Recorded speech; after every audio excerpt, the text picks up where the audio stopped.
Hi everyone, good evening. How you doing? Are you excited to be here? We have an awesome crowd here today, so thanks for coming everyone. Really excited to have this conversation. My name is Femi Adebayo. I'm the board member of Seattle City Club. Excited to be here. Like you said, lovely people out here, so thank you for coming. You could have been anywhere in the world, but thank you for being here tonight. I'd like to express my gratitude to the speakers who took their time to bless us with their knowledge today and given time to be here. I would also like to thank the staff of the collective, Bermuda's Media, our sponsor Comcast, and finally, help me welcome our moderator today, Florangela Davila, Executive Director of Seattle South Emirate. Florangela, I'll let you take it from here. Thank you so much for being here on a Wednesday night. There was a recent study not that long ago that highlighted public safety as being a top concern for the cities, the residents, maybe even the visitors that could pass through Seattle. So I know there's a lot of questions. We're going to spend about 45 minutes here with our panelists, take a break, let you all mingle, meet, and ask your own questions, and then we'll come back, hear from you, and wrap up out by 8 o'clock. So we'll get started. Would love for the three panelists to each introduce yourselves and tell us exactly about what is your responsibility when it comes to public safety? You want to start? Thank you so much. First of all, good evening, everyone, and I really appreciate the opportunity to be here. My name is Natalie Walton-Anderson, and I am the Chief of Public Safety, serving Mayor Harrell and all of you with the city. And my responsibilities, I have some team members here, thank you for being here, but essentially my responsibilities in this role is really focusing on public safety of all of our residents and visitors. I have several departments that I am here to support. One is Seattle Police Department, also the CARE Department, which is our third public safety department of alternative response, and also the Office of Emergency Management. Hi, everyone, and thank you very much for being here. It's great to be in a room full of people that are engaged in civic policy. My name is Sara Nelson, and I am the president of City Council. I took office in 2022. Currently, I am the chair of Governance, Accountability, and Economic Development. That is my personal committee. I would say that public safety infuses the work of pretty much all 9 council members across the board. But for me personally, my role is to ensure that my colleagues are able to advance their priority legislation. And I would say, and I'm also, my vice chair is the chair of public safety. More broadly speaking, I would say that council members take an oath to protect the health and safety and well-being of the people of Seattle. And fundamentally, public safety is our core responsibility. Hi, I'm Yvonne Underwood. I'm the Deputy Chief of Seattle Police Department, and so I'm the number 2 in command there. And basically, my role is to oversee the department. We obviously are looking at solving any community issues through public safety and managing all of our sworn staff. Thank you. I have school on my mind, so I'm going to start with this, which is, and I want to focus on the Seattle Police Department, since I think for the most of us, when we think of public safety, we immediately go to Seattle Police Department. Give the current department a grade. And what is it going to take to move that grade higher, improve it, and how long will it take? I think it's kind of tough to give it a grade, actually. You know, I think that we're always looking for ways to improve upon what we're doing in public safety. I mean, and we're always having to pivot because, as you know, crime is displaced and it moves from one place to another. Sometimes crime trends are up, sometimes they're down, and that depends on whether it's violent crime or it's property crime. So we're always looking for ways to improve. We have a new police chief who has a lot of goals, and I think that's a good. I will tell you this about the police chief. He has a very strong moral character. He's very pleasant to be around. I haven't had a lot of time with him.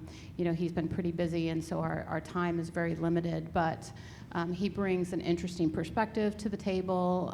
He is working on stratified policing, which is basically looking at not only where the problem is, what crime is occurring, but why is it occurring in that specific area, and that's something that we're really focused on, but we have a lot of priorities that we're managing. So I think it's a little bit difficult to give a grade, but we're always looking for ways to improve, for sure. But I think that we're doing a lot better right now. I think that's a great question, like give it a grade, and I think I'd have to ask something more specific, like in what subject. I think I would give the Seattle Police Department a grade A in resiliency, as I would give every single member and resident of the city, grade A in terms of resiliency. The department has been through a lot, as have we all, in terms of COVID and the racial reckoning that this city and this country had in 2020. So that's the grade I would give it. In terms of where we're going with the Seattle Police Department, we are going up. We have a new leader, as Deputy Chief Underwood stated. He's been on the job, I think, exactly a month as of earlier this week. In terms of hiring, I would also give that grade in terms of effort from our incredible recruiting team at SPD and also within the mayor's office. I'd give them a grade as well. Our applications have soared, and actually I have business cards here for everybody who wants to actually come out and recruit. We're hiring. We are hiring. And so if I could share some information about the hiring efforts so far, we are worlds away of where we were a year ago. Our applications on average, I think I heard just yesterday, are still coming in at 14 a day. Last year, this time, or for the month of January in 2024, we had hired a net total of 6 officers. And in January of this year, we hired a net total of 13. And that includes those that, naturally will separate and retire. They deserve to retire. So going back to your initial question, we are going upwards, and we are going to start to receive the efforts of that hard work pay off in terms of that grade. We're already seeing that, but we're going to continue to see that in the months and the year to come as we make sure that our officers are properly trained, that they participate in our Before the Badge program that really shows our officers this city, the different communities, the diverse communities that make up the city, the history behind those diverse communities, so they can come to work with a better understanding of who they are serving and what they are a part of. All right, you opened the door, so now I have to go there again. So we do, as Natalie said, we have a hiring goal of 125 this year, which doesn't sound like a lot, but it is a lot, and I think that we'll be well above that, and that's the goal. I think we're going to try to get above that, but yes, we hired 13, as Natalie said, in January. We hired another 13 in February, and I just went to a recruiting event this last Saturday, and there was about 108 people that signed in there. So it was really good to see the turnout, and they did a physical agility test, which is part of the testing process. There were 30 people that participated in that. There was a long line of people standing in line that were willing to sign up to take the test. So we are doing really good on the recruitment effort, and we're really pleased with how that's going, and I think it will be a good thing. So the Schoolhouse Rock version is that City Council passes the laws and the executive implements them. So we're 2 branches of government, and I have to own what council controls. And so you were very kind when you spoke of resilience, and you're talking about building back the numbers. And so I do have to recognize that the role that council has played in the staffing problems that you've been suffering with for the past few years. And that, I believe, was the pledge to defund the police by 50% started an exodus, but what was deeper was sort of low morale that the council played into, and we've worked hard to improve our relationship, council's relationship with officers, and so I'm just saying this to take responsibility for my branch of government and recognize that we're all in this together. But I'm not going to give the executive a grade without recognizing the role that the legislative branch has played in the situation that we all face here.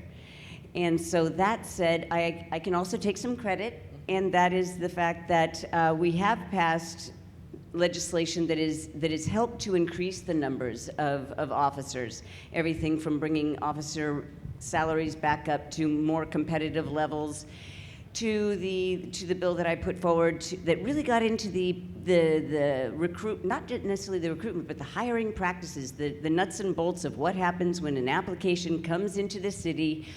When does that person get a response from the officers? Should be within 48 hours. Thank you for applying to the Seattle Police Department. Let us guide you through the process.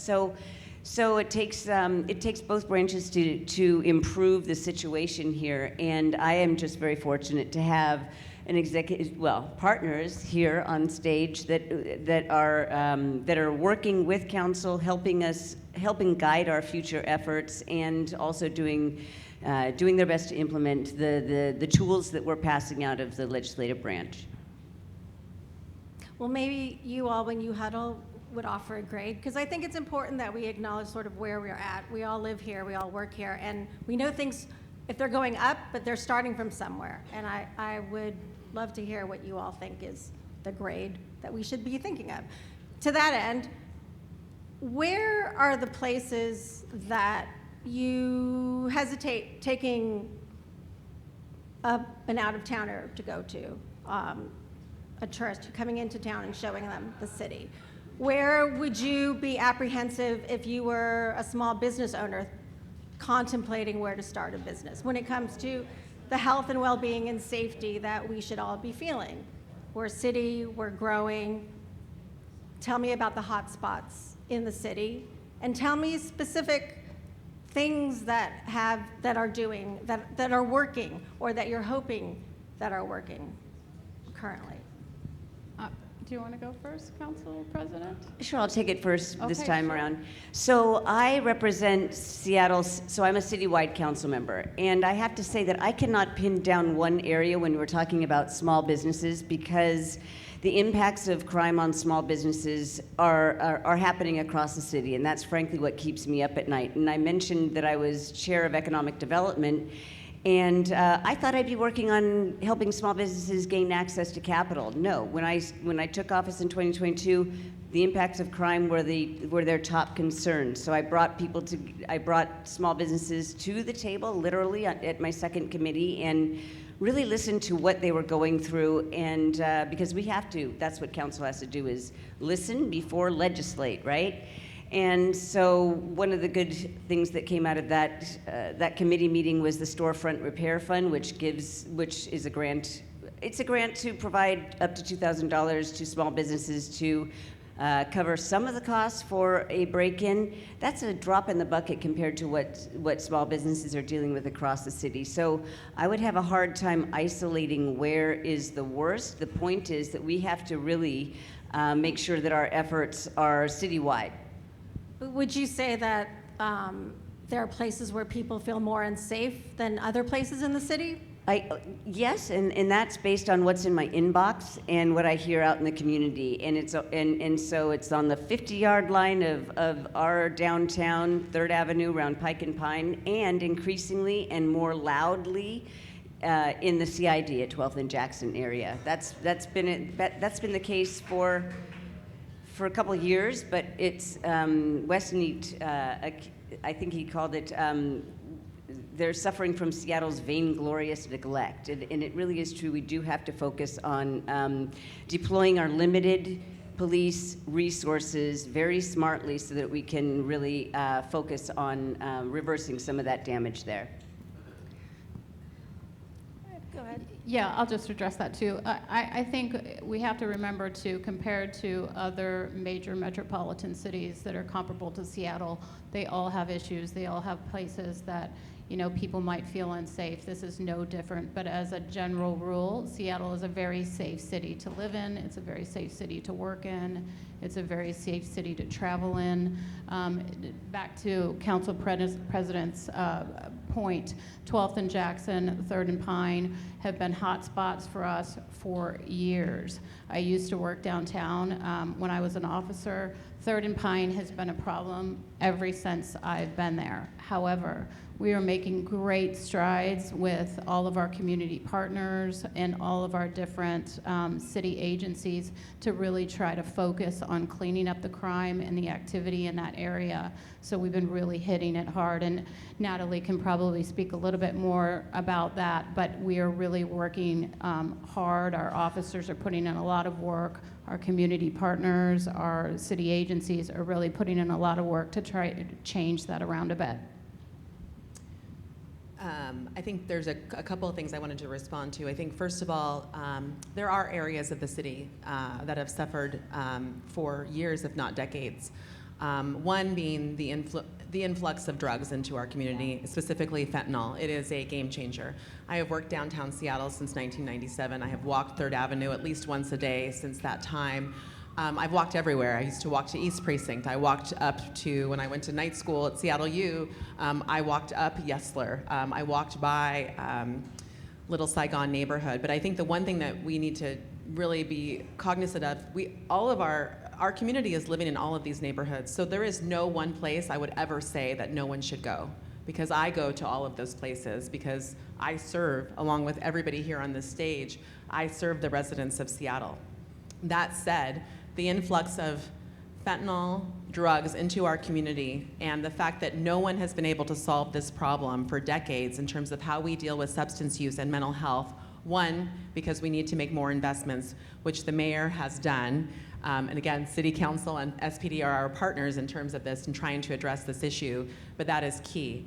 I think the other issue is trying to find what works best for every person in every neighborhood. There is no one approach. I see many of you, and this is an example I use, I see many of you that wear glasses. I wear contacts, I have progressives, I have glasses for driving. If I put that on one of you that wear glasses, it's not going to be the same sort of lens that you can see out of. And so when we're trying to address those that are in crisis, those that where fentanyl has driven them to criminal behavior, it is difficult. It is not a one solution approach, which is why we've tried to invest, Mayor Harrell's tried to invest in diverse strategies to try and address this issue. This issue has been here longer than any of us have been on this stage, and we are working urgently to try and figure out the best solution for the place and the person, being person-centered, holistic approach, and that also includes enforcement action when people are doing harm to those areas and neighborhoods. And so I would just go back to, crime concentrates in areas, and no one has ever been able to say, well, this is the actual reason, and solve it. And we have those issues, we have those areas all throughout Seattle and every neighborhood. And right now we are working urgently to reduce those impacts and to try and figure out what is the best approach. And we've started our work on that. Nail on the head. Clap for that, because when we're talking about public safety, I noted that it infuses so many of our different committees. Human services. We're not just, when public safety is not just law enforcement, it's also services. And you're absolutely right. I consider addiction, as a person in recovery, addiction and the fentanyl crisis as inextricably linked to our dual crises of chronic homelessness and public safety. And so therefore, we can't just keep doing the same old thing and treating them as separate. And we also, when it comes to, when you were noting, we've had a drug problem cities have problems with name the drug of it, is it crack, is it speed, is it heroin, whatever. Fentanyl is different. Fentanyl is the greatest threat to public safety and public health in a very long time, and because it is so deadly, ubiquitous, and cheap. And so therefore, we can't just keep doing the same old thing. We have made investments in a number of different interventions. I am focused on providing greater access to on-demand recovery-based treatment so that when people are ready to take that step, they can. Because I support harm reduction, but harm reduction in the face of a deadly drug is we have to go one step further and really assertively try to get people to entertain and then and find and provide entry into treatment. So it's all tied together. Public safety, dealing with the fentanyl crisis, and also the chronic homelessness that is sometimes the result, sometimes the cause of addiction in some individuals. A lot of conversation about what the city needs often is connected to the perspective that we need more police officers. Grow the department, you have an increase in public safety. We now have a new police chief. He's an outsider. We know the story about the 2 previous police chiefs, and it wasn't good. What I want to know is, tell me a little bit more about his being an outsider. You can talk about these notions of reforming and adding and improving, but it still requires a leader who can mobilize an entire workforce to do the things that everybody wants done. And there's an accountability aspect to mobilizing, and you could have 10 times as many police officers, and there's still people in this city who are not going to feel safe by those numbers because they'll point to the culture of the department, which speaks to the accountability. I want to hear a little bit more about the new police chief and what are some of the things, the ideas. What is the current culture? The current culture seems like it might have to change in order to be successful along the lines of the things that you've mentioned. Thank you for that. Yeah, well, I can tell you, like Natalie mentioned, he's been here 30 days. He's been traveling quite a bit, so we haven't had a lot of time to sit down and for him to explain to me what his vision is. But what I can tell you, what I know about what his vision is that he does not like crime. Nobody does, but he's really adamant about it. And I kind of chuckled because he said this to me the other day. He goes, "I hate crime. I hate the burglaries. I hate the shoplifts." And I'm kind of laughing in my mind because it just seemed funny to me to hear him, talk about it. But he is super passionate about it, and that's going to be a big thing for him. So he really wants to find ways, creative ways to solve crime with the resources that we have. As far as the culture shift, we do need to look at that. And so one of the things that I'm working on currently is I'm trying to figure out exactly where all of our personnel are. There's a lot of conversations relating to personnel, but it is what it is. So we kind of got to change our mindset and stop saying we're 450 people short, but we're 1,000 people strong. And it's a shift in our mindset, and we have to make do with the amount of resources that we have and figure out ways to deploy them in the best way possible. Community engagement is a huge pillar for him. So every single contact that we have, we want it to be a positive one, and that's going to be a shift for us as well. So he's focused on that. He's also focused on the recruitment and retention. Every chance that we get to try to get new officers into the department is what we need to do, and we're right on track to do that. So like we said earlier, the goal is 125 this year. 30 by 30 is an initiative for him. It's important to him, which will help shape the culture and change the culture in the police department. We need more women. They bring a different perspective. I bring a different perspective. And we always haven't been heard. It's time to bring women to the table, and so he's really focused on that culture shift as well. Did you want to weigh in there, Natalie? Go ahead. So I had the unique ability in this position to be able to recruit Chief Barnes to Seattle. And when I say that was unique, I think it was in our approach. We had, as you pointed out, there needs to be a morale and culture shift, and it starts at the top, and that is what the mayor had taken the initiative to say, we need new leadership. We need new leadership. And so we started a process of really recruiting what we wanted, the talent that we wanted to bring to this city. And all of you had the opportunity to see Chief Barnes on a national stage. Unfortunately, actually it delayed his start in Seattle because he was talking about character. He didn't want to leave his community, who had just suffered from a mass shooting at the school in Madison there. And he just said, I have to stay with my community as long as possible and see this out. And we all said, yes, because that's the type of leader that we want to come to Seattle. So we had the opportunity for him to demonstrate his commitment to his community on a national stage. He was a teacher, and what he told him with his engagement with a school resource officer was one of his motivations. You mentioned school earlier. One of his motivations to be a police officer. He's done and served almost every single role in terms of patrol, investigations. He mentions quite frequently his own school resource officer work, and also his work regarding sexual assault investigations. He has been on the job approximately 30 days, and right now he's again showing his character because he wants to make sure that he has the same lateral training as everybody else. So even with the demands of everybody who he wants to meet and spend time in the department, he's making sure and ensuring time that he has the same sort of training and experience that along with the officers that are lateraling here.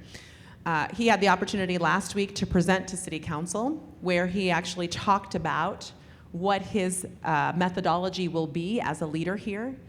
Prior to him leaving Madison, he talked about his own good results in terms of his crime reduction strategy and share that information out with the community prior to leaving. We talked about 30 by 30 and the need to diversify our department in terms of women, but also in terms of all different types of people and who our community serves. One thing that he has talked about openly is that in the Madison Police Department, his predecessor, the person before him, started that culture shift, and he carried it on. And the Madison Police Department was 28% women.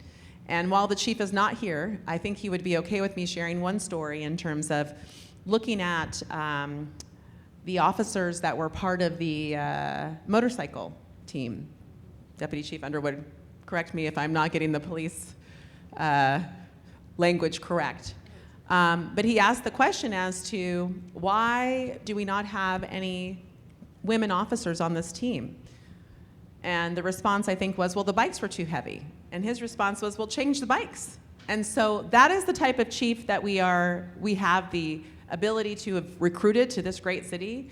And his leadership, I can already tell you, is going to be amazing. He has plans for this city. He has plans to change the morale, to change the mindset of this is what we do have and this is what we can do with the officers that we do have, and that we are only going up.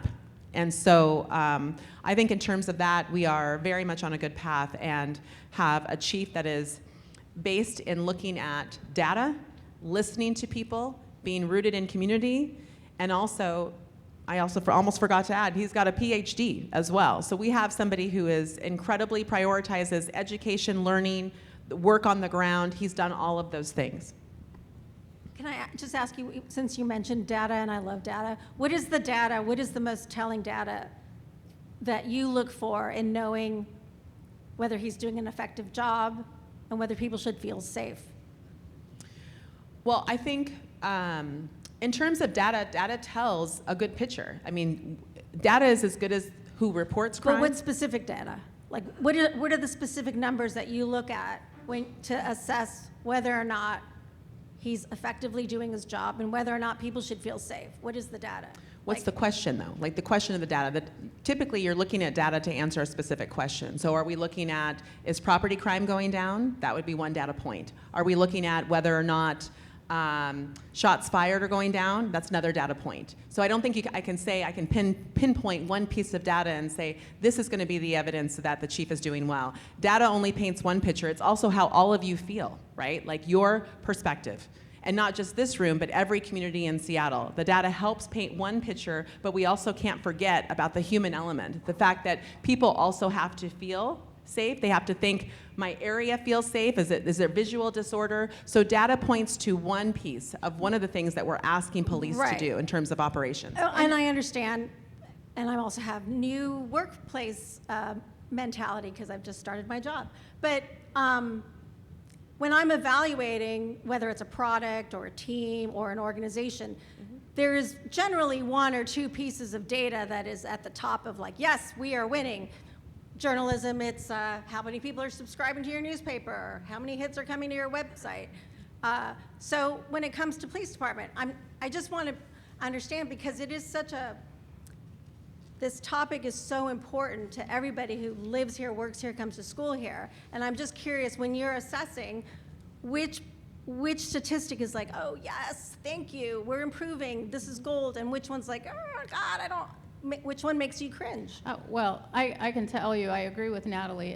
We don't really have a data point for that, but what I can tell you is that we are constantly pushing out surveys, customer service surveys, that every time you call 911, we're surveying individuals to find out what that looks like in the community. So that's one thing. And part of the question is, do you feel safe? How did the officer treat you?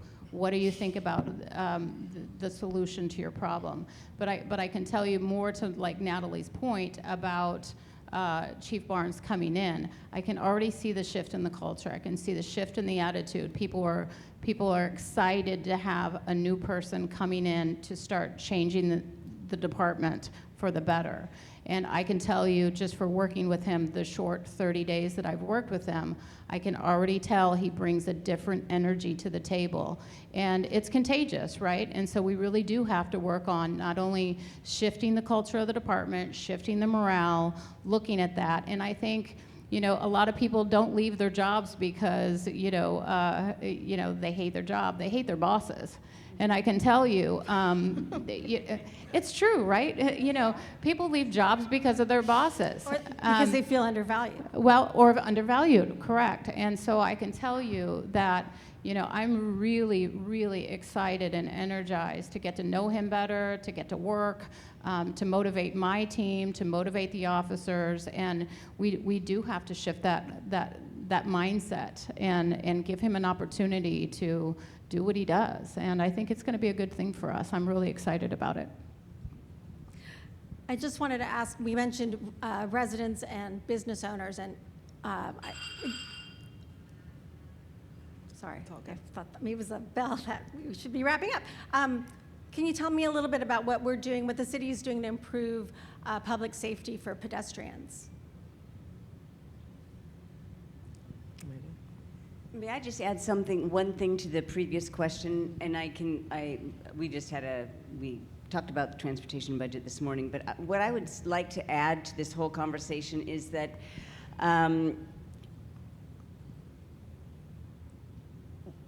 you cannot negotiate public trust. You can try to negotiate the accountability measures from the 2017 accountability ordinance, et cetera, but community trust in policing comes from, as you were saying, the opportunities for relational policing, and that does require more officers so that there is time to attend, to walk the beats, not just stay in the cars, and also, so there are many opportunities for improving policing, not just by exposure of our residents to officers, but getting them into into other communities and making sure that we are recruiting from non-traditional sources. And what I wanted to say when you were talking about Chief Barnes, fun fact: I also have a PhD, and my dissertation, the title of my dissertation was, this is from 1997. Policing Women, Intersections of Gender, Race, and Class in Public Policy. And I did my research in Brazil on women's police stations. And it all came down to what training and what culture are these officers coming from? And that is key to setting the stage and the expectations that we want our officers to manifest every single day on the street. And so I will just go back and say we have a lot more work that we need to do to make sure that we're ensuring that the internal culture is then the internal culture matches the values that we are expecting our officers to show every day on the street. And when you're talking about what is the data point, I agree it depends, but what I listen to is how are people responding, what do they feel in their everyday lives, fundamentally, and that can only come in anecdotes, and it's hard to really get down on paper, but we've got a long way to go.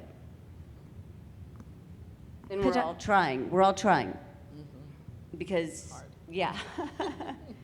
And when it comes to, I'm sorry, one of the problems with having so few officers was that so many officers were taken out of the specialized investigation units and put onto patrol to decrease or try to not get longer the 911 response times. And that means that the preventative work that needs to be done to keep guns off the street or get guns off the street, or go after the big drug dealers, et cetera, sexual violence, etc. Those kinds of investigation, that investigative work has suffered because of our lack of numbers, and so that's part of what people are experiencing when they're saying, why aren't things getting better? We're just barely keeping on top of the emergencies that patrol is responding to on a day-to-day basis. Can we talk a little bit about public safety and pedestrians? Where are we, and what are we doing to address the needs? Well, I think I'll spend a little bit of time in terms of safety. One of the things that we've launched, Mayor Harrell announced our Seattle Restoration framework, and also the launch of our downtown activation team pilot. And I think that is one of many things that addresses some of the issues that we are facing in terms of obstructions and visual disorders in terms of our downtown areas, and also we piloted it as well in Little Saigon. And some of the work that we're doing there has to do with addressing the visual disorder. So litter abatement on our sidewalks and streets, power washing, and also alley flushing.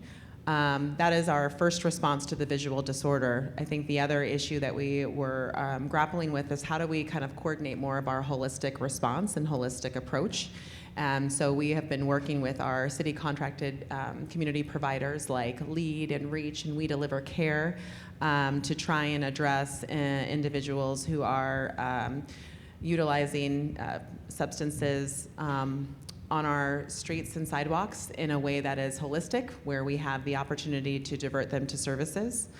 And I think the other piece is, activations. We want to have spaces in which people can walk and be traveling to our downtown areas, to all of the areas of our city, frequenting our small businesses. And so that's one of the areas in which we are trying to, address some of the safety strategies, safety issues in terms of pedestrians. I think the city has also put a lot of money, and we just did a briefing with our partners at King County, along with the King County Sheriff's Office, Metro Transit, and also the amalgamated workers there in the death and homicide of the bus driver, Sean Yim. The city put significant investments in our transportation levy. One, to make sure that we had safe walkways for our pedestrians, but also in making sure that we had safe additional investments in terms of safety for our transit. And as we know, a lot of our commuters not just ride the bus, but they're also walking to and from their stops. So that's another initiative that we've done from the city to really address the safety of our pedestrians and really, all of our commuters. What are the impacts of federal job and funding cuts on public safety? Want me to answer that one? Okay, I'm on the hot seat, yeah. I think first of all, this is something that we're tracking really carefully. We work daily, and I can speak to the law enforcement side. We work daily with our federal partners in terms of enforcement action, in terms of drug trafficking, trying to stop the influx of illegal guns, ghost guns, and fentanyl into our streets and communities that are impacting public safety. So we work very closely with our federal partners on that. We also work closely with our federal partners on emergency response, such as fire and Our third public safety department, CARE, in terms of the ability to do that. We also work with our federal partners on grants. And so I think the first thing is we are tracking this incredibly closely. I would also say this is a moving target. It changes daily. And so believe me when I say funding is huge for the city, and our federal funding is huge for public safety and many of our other departments as well. So we are tracking this issue carefully and closely with an eye on, of course, a proactive approach and planning. But I think it's still too early to know what the impacts will be. And so I wanted to add to that, the drug busts that you hear about or you read about or you see about on the news that are often, as you were alluding to, the result of interagency task forces, which are Homeland Security, FBI, DEA, Department of Justice, I think. Anyway, so whatever cuts to those agencies will have an impact on the ability of those interagency task forces to do their jobs. So that is one obvious area that federal cuts will impact public safety here. But back to pedestrian safety, I always think of pedestrian safety as engineering, enforcement, and education. And when it comes to the engineering, I'm talking about infrastructure improvements. And so if we cannot keep our infrastructure in good shape, we're not going to be able to build the sidewalks and improve our streets and put in the crosswalks and the curb cuts and all those things that do help keep pedestrians safer. And that is the engineering component of pedestrian safety. We already have the enforcement. We have some more enforcement cameras, and we have the ability. We've civilianized some functions of SPD so that they can issue tickets. And you know, if you get enough of those tickets, then you're going to learn you don't speed through this area, et cetera. And then also, finally, it's education, and we do have to address the fact that impairment and is an issue in pedestrian fatalities and injuries. And so whatever we can do, again, to make sure that we are keeping, focusing on addiction and making sure that our young people are extremely aware of the dangers of both drugs and driving impaired. Just one more thing to add, because Council President Nelson just reminded me of this. The city's also made significant investments in lighting, and I think that's another thing that really helps in terms of pedestrian safety. Again, the public safety team works very closely with many departments in the city, Seattle City Light and SDOT, to work on lighting.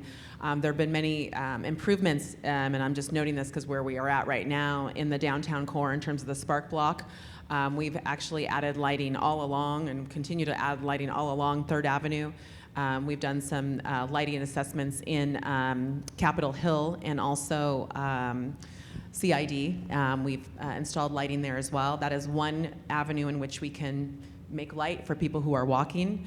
In addition, we work, again, really closely with SDOT to make sure that trees are cut and that we are, they're not cut down, but they're trimmed.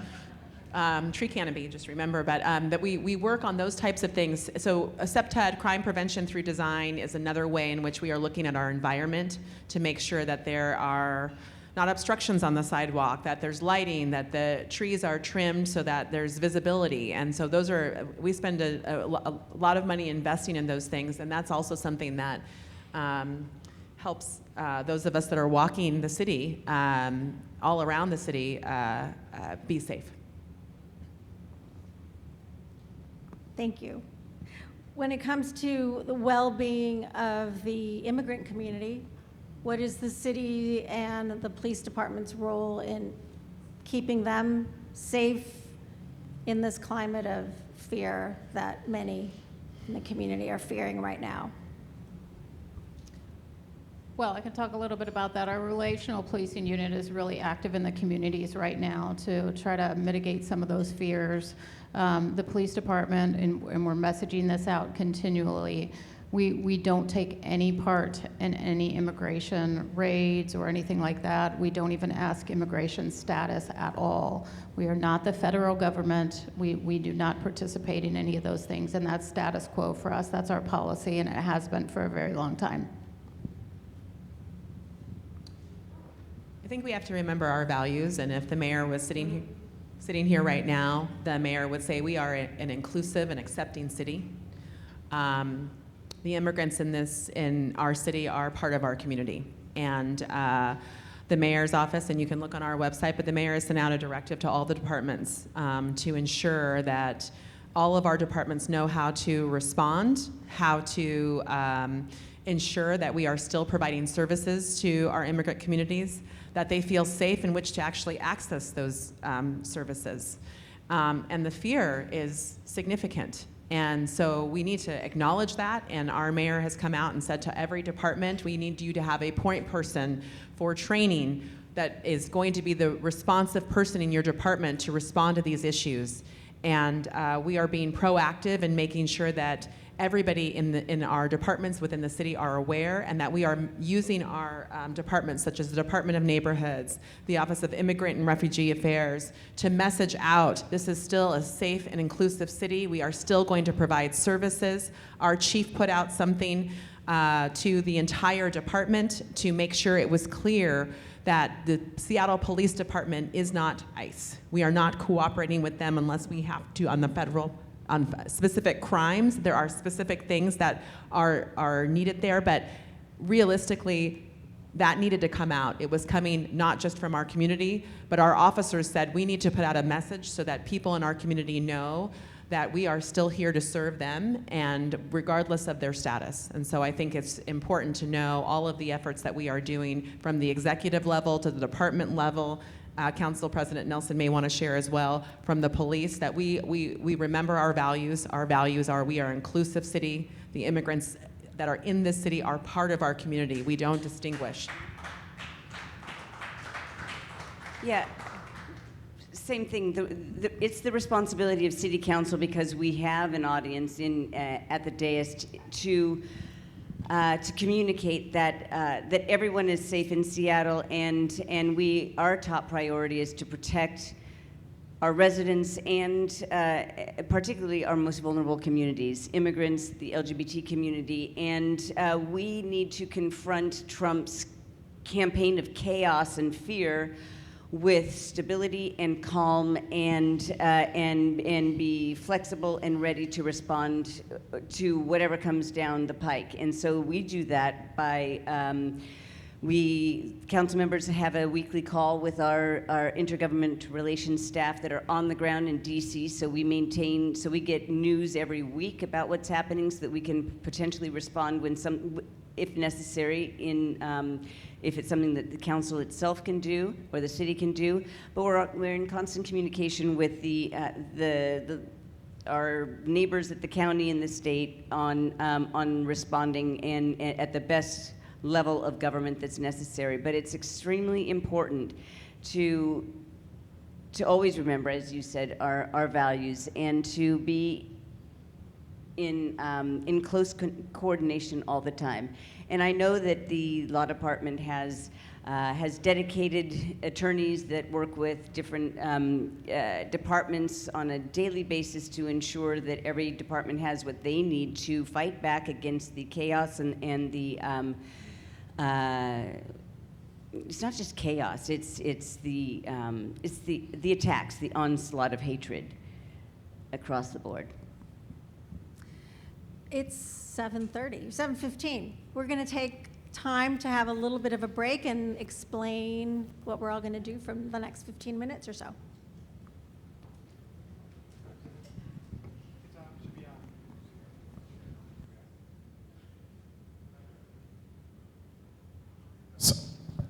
Yeah, thank you. Thanks, everyone. A round of applause for our speakers. Thank you, Brenda. So what we're going to do is that we're going to take a 10 minutes break for extended Q&A session. So feel free to please talk to someone, meet someone, gather questions you would like to ask, and we'll be back with a Q&A session with our wonderful speakers. Thanks again.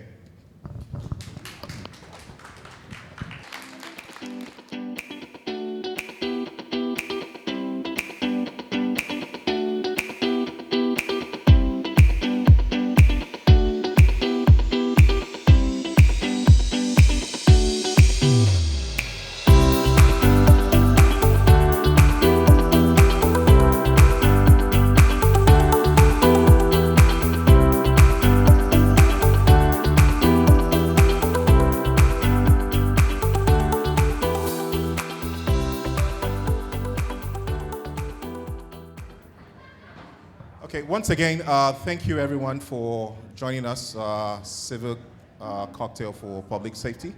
We're going to have a Q&A now, and please do keep your questions to, if possible, 10 seconds per question. We want to ensure that everybody gets a chance to ask their questions and their question being answered. So please do keep your questions simple.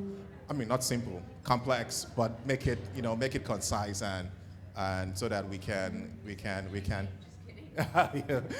make it easy, but so we can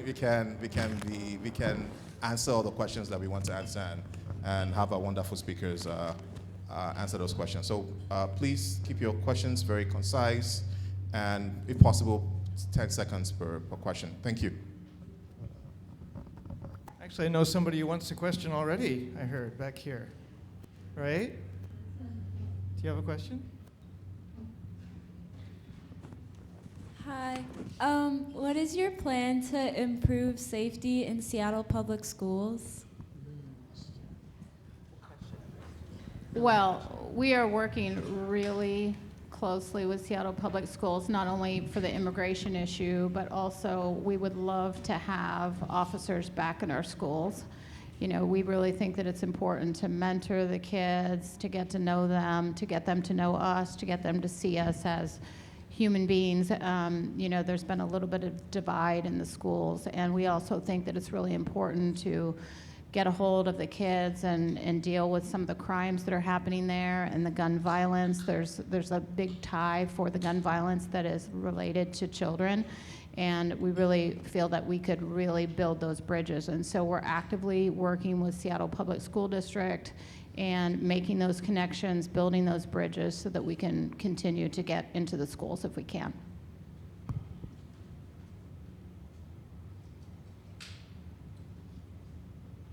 Anyone else? Anyone else? Questions? Jillian will.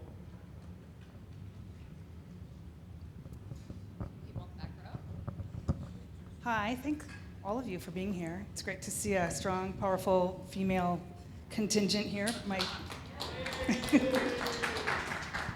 I'll keep my question brief. I'll try. Do you feel that the Seattle Police Department, our policies, and the City Attorney's Office and Judicial Branch align on issues related to public safety? And how does mental health court ensure that offenders are not pushed back out on the street, which is not good for Seattle citizens or for people with mental health issues? Catch and release or rinse and repeat is no good for anyone. And I bring this up specifically because of an assault that I dealt with myself in November, followed through, did all the right things, had pictures, names, witnesses. Mental health court becomes kind of a black box of what happens next. And the thing is, the gentleman in question has had an offending record since 1998 when you were working on your PhD, on your dissertation, okay? And as recently as a year ago, he threatened a woman with a gun. My situation could have been very different. My daughter with me could have had a very different reaction. This was in broad daylight in kind of a hot spot area where I just had to park. So I'd really like to understand what happens when we don't really have treatment options for people long-term that are violent. And this is not a safety situation that's good for us or for them. I will take that one. I think, first of all, I am so sorry that you were assaulted and that you've been a victim of crime. I'm sorry that happened to you. And I'm glad that you are at least here with us and okay. I don't work for the city attorney's office anymore, but I worked there for 2 years. But I just want to make sure that you all understand I'm not speaking on behalf of the city attorney's office. I'm going to take off my public safety hat for a second and revert back to my advocate and prosecutor days, where actually I did a grant for mental health court to expand for King County. So I'm going to share a little bit, try and answer your question. Also, I want to share there are some representatives, John Wiley from Fairfax, who was here, and then there Jackie also runs, I think, both a voluntary and involuntary treatment center in Everett. And I think those would be two people to connect with afterwards that could also provide more from the treatment side of things than I can. Can you tell me, ma'am, if it was your case within a misdemeanor or a felony? Do you know if it was in the city attorney's office or King County? Okay, so I'm just going to speak generally about mental health court and the process in terms of competency. And I'll just share a couple things. I think one is all of this is a product of us not investing well in mental health treatment. And there's been years and years of stigma around it, and actually I'll say decades. And going back to work I did in undergrad, it was studying what happened when we closed all of our private institutions, and not having a plan for what to do really exacerbated the issue, which actually coincides with people being homeless and not. And I know you said to keep these answers short, but this is a complicated one, so I'll try to wrap this up in like 90 seconds. Essentially, when somebody who has significant mental health concerns and who either assaults somebody, which is a serious misdemeanor, is deemed not competent, we have a flawed system. Mental health court is two-pronged. First of all, in both the city and the county, it addresses competency, as does our Involuntary Treatment Act, which is part of our civil division for the felonies. But essentially, if somebody is deemed not competent, it is, by law, we cannot move forward with their criminal case until they are deemed competent. The other issue we have are capacity concerns with our hospitals, our mental health hospitals. So if somebody is not competent and they are charged with a serious misdemeanor, one thing that happens is the prosecutor can ask for a restoration. The restoration period is approximately 14 days and can be extended for another 14 days. What I will tell you is our ability for misdemeanor inpatient restoration is minimal to none. In fact, in the last 2 or 3 years, I only know the city of Kent to have gotten one person to a hospital on a misdemeanor serious offense restoration. What the state has done is tried to work on getting out of custody restoration, which is difficult. But we have navigators, we have peer navigators here. It's difficult because it's not something we can compel. And so essentially they are trying to outreach and work with somebody on out of custody restoration that's having a difficult time just stabilizing, which is why they are hurting people, which is why they potentially need hospitalization. So our choices, because we cannot hold somebody forever when somebody is deemed not competent and there is no availability for restoration, our choices are incredibly limited. We can ask the designated crisis responders to come and evaluate that person, and if they think that that person that may or may not have stabilized in jail, or at least enough that they cannot be ITA'd or involuntary committed, they are essentially released because the prosecutor cannot hold that person. We cannot move forward with their criminal case, and we have to dismiss that charge because people have a constitutional right to be heard. There are many motions, and I'm just going to stop there. And I don't know that that was a satisfactory answer, but I'm highlighting that as a flaw in our system. Can I just ask, can I talk to you afterwards? Because I do want to understand better, because more and more I hear people expressing support for improving or increasing access between caseworkers and the Involuntary Commitment Center in Kent, for example. And so I don't know what part of the system is perhaps not working well, but I'd like to talk to you later.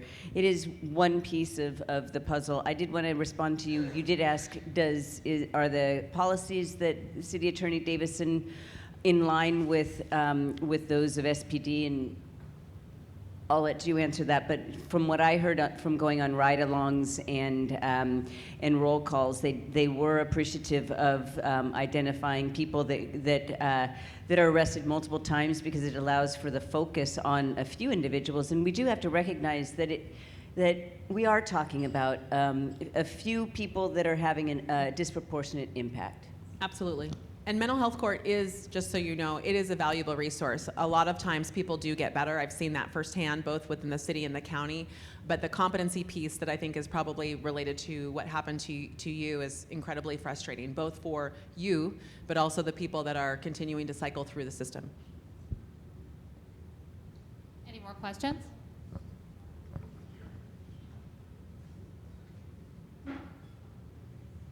Again, thank you very much for being here. It's been very interesting. Police accountability is key to how our communities see public safety. And public safety is defined very differently depending on what community you may be a part of. Yet the city has been unable to negotiate meaningful police accountability measures for years now. I'd like to hear clear answers from each of you on, given your viewpoint, what will it take to have police accountability that is seen as meaningful to communities?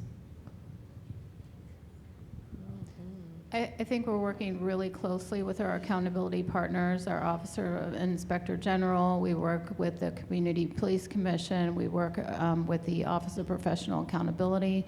We're developing those relationships. They're monitoring our policies. They have open access to our training.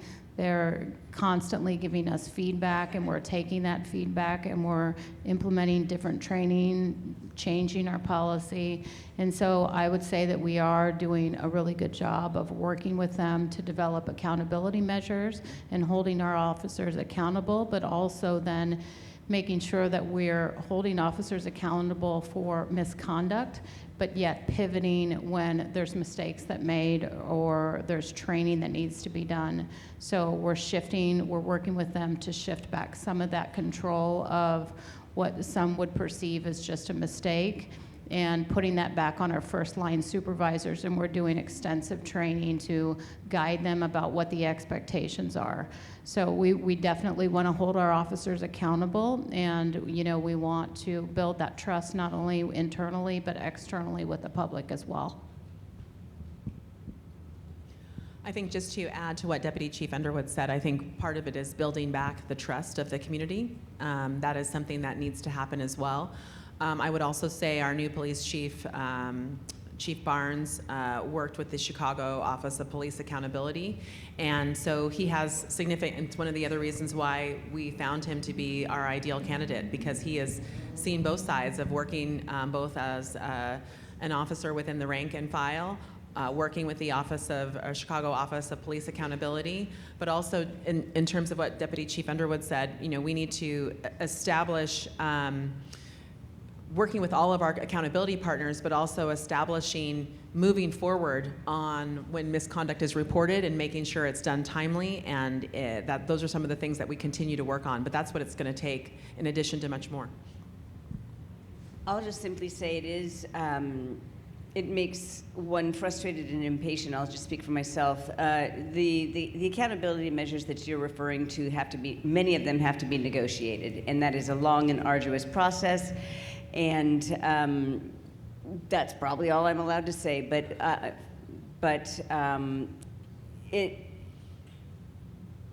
making progress there, and it very well could end up in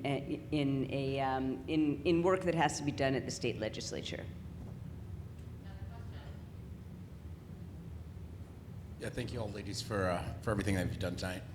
This is interesting. And last year, I was reading an article on the federal government spending on homelessness here, and then that was basically thwarted by NIMBY policies that kind of came about. That most of the 3 sites that were designated were essentially voted down by council. I'd just love to hear you guys' thoughts on housing, seeing as I think it's probably one of the most crucial. I come from Los Angeles. We deal with such a large amount of homelessness, and just your thoughts on some of these kind of comparable cities that have dealt with housing as kind of the key to the problem. Are you referring when you talk about cities that where NIMBYism has prevailed? Those are projects that did not happen here, correct? Just want to make sure. Well, I would say that Seattle has permanent supportive housing and also shelters across the city, so that has not traditionally been our issue. I understand, in some of the outlying cities that has been more recently in the news. I will say it's extremely important for the housing provider to make sure that the services that we promise with permanent supportive housing are available to the residents, because that is how people will be. Because that is, and some of these facilities do have good neighbor agreements, but I believe that some of the public distrust is around what they might fear, rightly or wrongly, to be the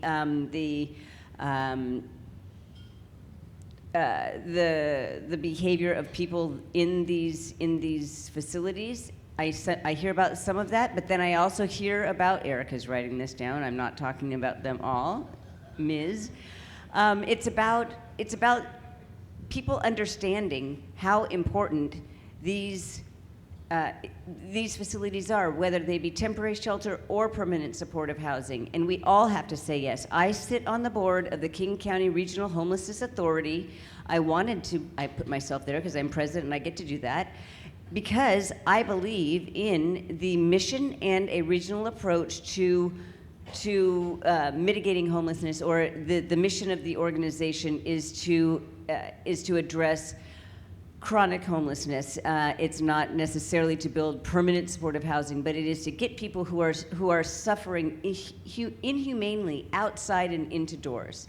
And so the examples that you're referring to, one cannot know why that particular city or neighborhood rejected those facilities. What I know is that once we fund and accept, we have to make sure that what's going on inside is helping the people live lives that they have to be able to have the services that we promise them. And that will also help the neighboring communities say yes more often when these are proposed in other places. More questions? Raise your hands.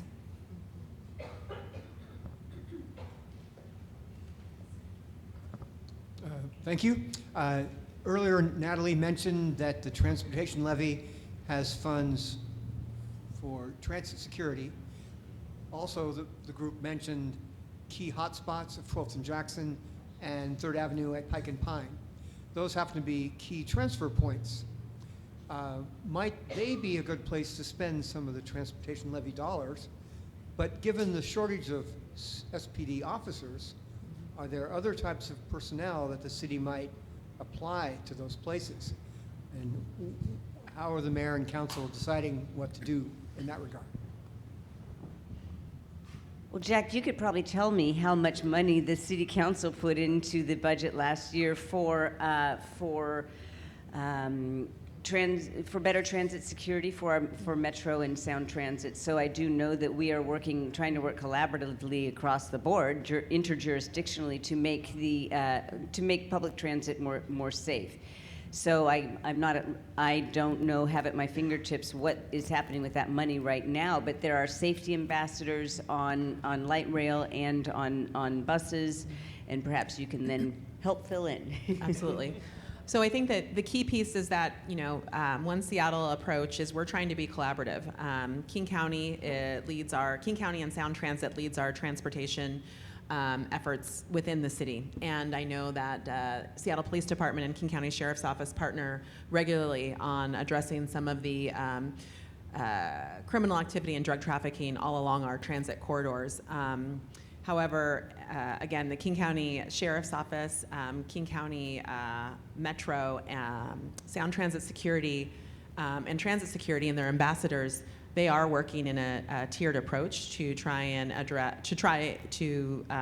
some of the security concerns all along Sound Transit and also King County Metro. And so the investments that the city has made is to, again, make sure that those security measures are key because transit's going through our city. So I think those are some of the investments we're making. In addition, we joined along with King County and sound transit in a presentation that we did with council. I think, first of all, King County demonstrated some of the efforts they are doing around security, and both the mayor's office and SPD were there present, or at least speaking for SPD, to say that we are there for in terms of partnership. In addition, I think the King County Council just launched, and just launched a task force in which the mayor's office will be participating in that task force, because we are committed, not just by our investments, but by our involvement in partnerships in committing to safe and secure transit all around the city. Last question. I'm going to pause while people raise their hands, and I'm going to look around, give people plenty of chances. Okay, we haven't been to this side of the room in a while, so I'm going to give you the mic. Thank you. My name is Andrea Suarez with We Heart Seattle. We do a tremendous amount of street outreach, and I'm really glad we've reached a point where we can say that not having beds is no longer an issue. Of course, we have the University of Washington program where there's empty beds for mental health care. Wenatchee, Chehalis, Kent with Valley Cities under the Ricky's Law. So I'm glad we're at a point where we can actually stop saying there's nowhere for people to go. Additionally, President Nelson has passed $300,000 for friction-free funds to go to Lakeside Milam for drug detox. So we do have places for people to go for drug detox. My question is surrounding 12th and Jackson, and what maybe the retailers there are doing to perpetuate crime in that area, knowing that they're buying the EFT cards and selling them for cash, driving dealers and driving drug activity to that block for decades. It's that way because it's an ecosystem for dealers to go and grab users who just got cash. So while I sympathize with the small businesses, what can we do to reform that social service program so it can't be abused?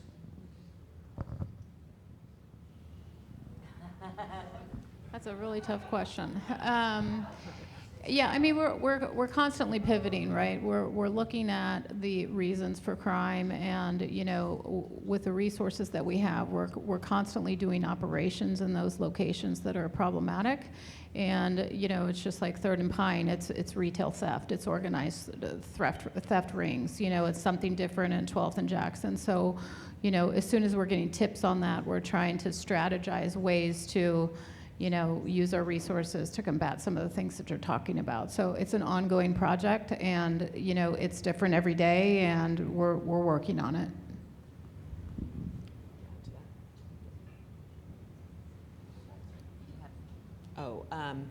I would just say the EBT fraud that is present at 12th and Jackson, I'm not going to speak to the retailers, but what I will say is EBT fraud is not just in that area, but there is some concentration there. And again, that's driven by fentanyl, the drug use that's there.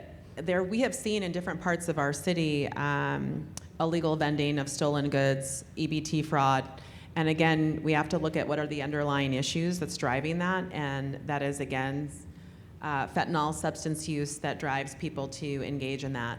That said, EBT, those types of supports are necessary for many in our community. So I know that there's been work with one SPD to try and identify some enforcement action, but there also is education around that to our merchants, and I think the state has done that, and we've had some communication and contact to make sure that we're providing some education to the merchants and the people that are there. You know, in addition, we've been trying with a pilot program to provide services to some of the residents in Little Saigon in particular, to say, you know, it's an opportunity for education to say, you know, please utilize the materials that we're trying to provide in this pilot to negate against maybe the draw because it's cheap to engage in buying products that may be as a result of some EBT fraud. It's a nuanced and challenging issue for sure, but I think we also always have to look at what is the underlying issue and trying to address that. Because if we address that, then we won't have potentially the EBT fraud that you're talking about, the illegal vending of stolen products, all that's, again, being driven by substance use in this city.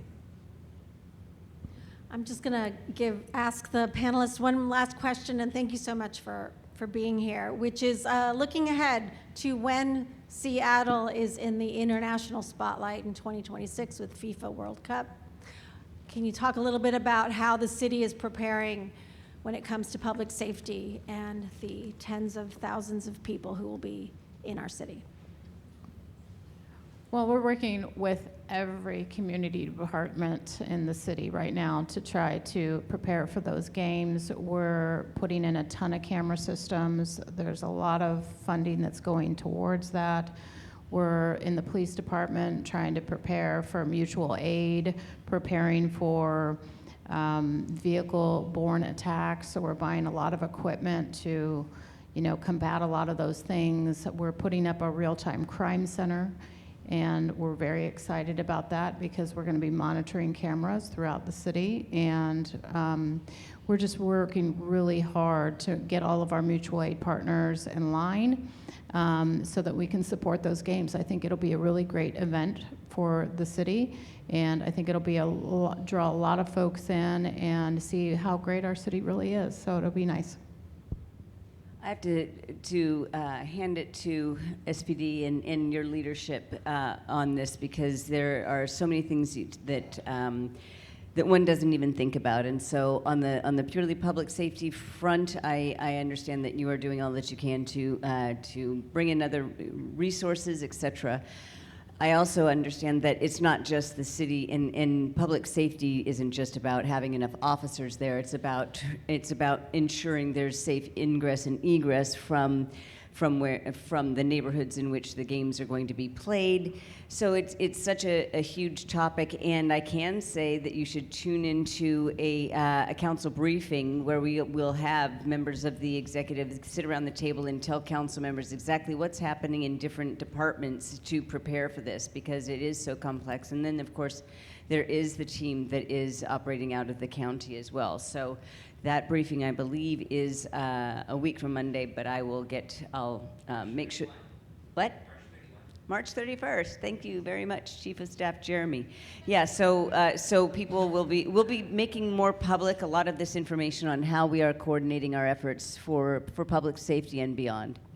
And there will be a lot of education surrounded too when it gets closer about bus routes and transportation and what to expect. So there will be a lot of messaging that will come out in the future.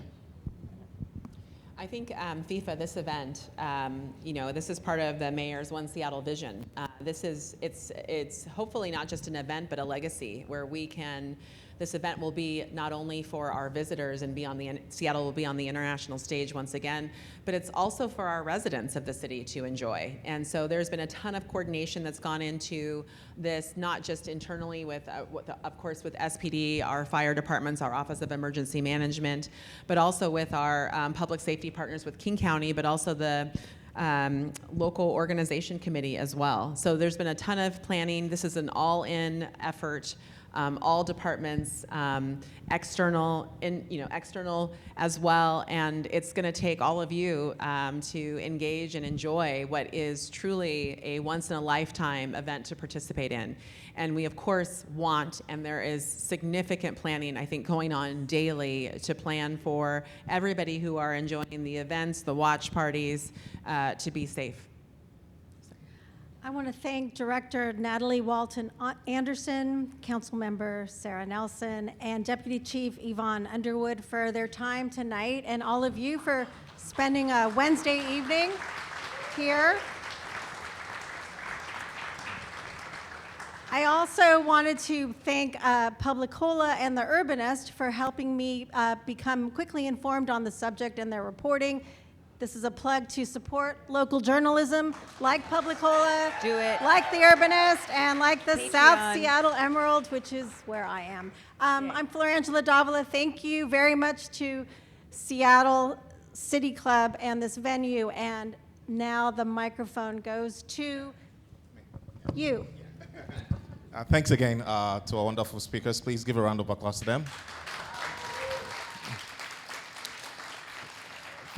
Thank you, Florangela, for hosting this. Really appreciate your service.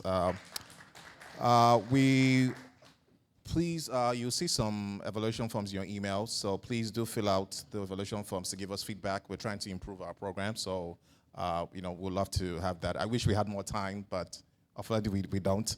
Our next cocktail, Civic Cocktail, is about transforming transport in our region. It will be on April 2nd, next month, so please, we'd love you guys to come back. We had so much fun today, so we'd love you guys to come back and attend that event also. Thanks again, everyone. Thank you for being here. You could have been anywhere else, and thank you for all the participation and being engaged. Thanks again. Have a good night.